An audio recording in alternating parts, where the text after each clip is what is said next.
ಎಲ್ಲರಿಗೂ ನಮಸ್ಕಾರ. ನಾ ಇವತ್ತು ಕೆಂಪು ಚಟ್ನಿ ಮಾಡಿ ತೋರ್ಸಾಕ್ತೇನೆ ಬ್ಯಾಡಗಿ ಮೆಣಸಿನ್ಕಾಯ್ದು. ಅದು ಭಾಳ ಟೇಸ್ಟೂ ಆಗಿರ್ತೈತಿ. ಬ್ಯಾಡಗಿ ಮೆಣಸಿನ್ಕಾಯಿ ಅಷ್ಟೊಂದು ಖಾರ ಇರಲ್ಲ. ಅದಕ್ಕೆ ಬೆಳ್ಳುಳ್ಳಿ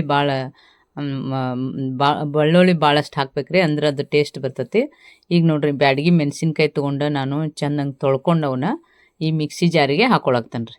ಯಾಕಂದ್ರೆ ತೊಳೆದು ಹಾಕೊಳ್ಳೋದ್ರಿಂದ ಸ್ವಲ್ಪ ನೆನೆದಂಗೆ ಆಗಿರ್ತಾವೆ ರೀ. ಒಂದು 5 ನಿಮಿಷ ನೆನೆಸಿಟ್ರು ಹಾಕೋಬೋದು. ಈಗ ನೋಡ್ರಿ ಅವನ್ನೆಲ್ಲ ಮೆಣಸಿನ್ಕಾಯಿ ತೊಳೆದು ಹಾಕ್ಕೊಂಡು ಅದಕ್ಕೆ ನೀರು ಹಾಕೊಳಕ್ತೇನೆ ರೀ. ನೀರು ಹಾಕ್ಕೊಂಡು ಬೆಳ್ಳುಳ್ಳಿ ಹಾಕೊಳಕ್ತಾನೆ. ಬೆಳ್ಳುಳ್ಳಿ ಹಾಕೊಂಡಿಂದ ಒಂದು ಸ್ವಲ್ಪ ಹುಣಸೆಹಣ್ಣು ಹಾಕೊಳಕ್ತಾನೆ ರೀ. ಹುಣಸೆಹಣ್ಣು ಸ್ವಲ್ಪ ಜಾಸ್ತಿ ಬೇಕಾದರೂ ಹಾಕೋರಿ, ನಡಿತೈತಿ. ಈಗ ನಾ ಒಂದು ಸ್ವಲ್ಪ ಹಾಕೊಳಕ್ತಾನೆ. ಇದಕ್ಕೆ ಸ್ವಲ್ಪ ಐತಿಲ್ಲ, ಕ್ವಾಂಟಿಟಿ ನೋಡಿ ಹಾಕೋರಿ. ಉಪ್ಪು ಸ್ವಲ್ಪ ಜಾಸ್ತಿನೇ ಹಾಕೋಬೇಕ್ರಿ, ಯಾಕಂದ್ರೆ ಮೆಣಸಿನ್ಕಾಯಿ ಇರೋದ್ರಿಂದ ಉಪ್ಪು ಹಾಕಿದ್ರೆ ಟೇಸ್ಟ್ ಬರ್ತೈತಿ ಸ್ವಲ್ಪ ಜಾಸ್ತಿ ಹಾಕಿದ್ರೆ. ಅದಕ್ಕೆ ನಾನು ಈಗ ನೋಡ್ರಿ ಇದು ಮಿಕ್ಸಿ ಜಾರಿಗೆ ಹಾಕಿ ಇದನ್ನು ಮಾಡಿದ್ನಿ. ಮೆಣಸಿನ್ಕಾಯಿ ಪೇಸ್ಟ್ ಆತ್ರಿ. ಇದಕ್ಕೆ ಬೆಲ್ಲ ಹಾಕೊಳ್ಳೋರು ಹಾಕೋತಾರೆ ರೀ, ಅದು ಆಪ್ಷನ್ ರೀ. ಜೀರಿಗೆ ಹಾಕೋಬೇಕು. ಜೀರಿಗೆ ಹಾಕ್ಕೊಂಡು ಅದನ್ನ ಇನ್ನೊಂದು ಸ್ವಲ್ಪ ನೀರು ಹಾಕಿ ತಿರುಗಿಸ್ಬಿಟ್ರೆ ಅದು ಚಟ್ನಿ ಪೂರ್ತಿ ರೆಡಿ ಆಗುತ್ತೆ ರೀ.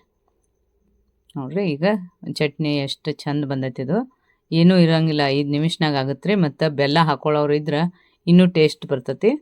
ಈಗ ಆಪ್ಷನ್ ರೀ ಬೆಲ್ಲ ಅಂದ್ರೆ. ನೋಡಿರಿ ಈಗ ಎಷ್ಟು ಚಂದ ಬಂದೈತಿ. ಇದು ಕೆಂಪು ಚಟ್ನಿ ಅಂತಾರೆ ರೀ, ಕಲ್ಲಂದು ಕೆಂಪು ಚಟ್ನಿ ಅಂತಾರೆ ಇದಕ್ಕೆ. ನೋಡಿರಿ ಈಗ ಕೆಂಪು ಚಟ್ನಿ ಇದು ರೊಟ್ಟಿ ಜೊತೆ, ಚಪಾತಿ ರೋಲ್ ಮಾಡಿ ತುಪ್ಪ ಹಾಕ್ಕೊಂಡು ಚಪಾತಿ ರೋಲ್ ಮಾಡ್ಕೊಂಡು ತಿಂದ್ರಂತೂ ಭಾರಿ ಇರ್ತೈತೆ ರೀ ಇದು. ರೊಟ್ಟಿ ಆಗಲಿ ಚಪಾತಿ ಆಗಲಿ ಅದಕ್ಕೆ ತಿಂತಾರೆ, ಮಸ್ತಾಗಿರ್ತೈತೆ ರೀ.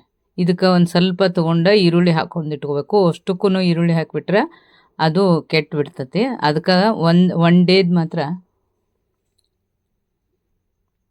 ಈಗ ನೋಡಿರಿ ಎಷ್ಟು ಮಸ್ತ್ ಬಂದೈತಿ. ಇದು ಬೆಳ್ಳುಳ್ಳಿ ಚಟ್ನಿ ಅಂತಾರೆ ರೀ.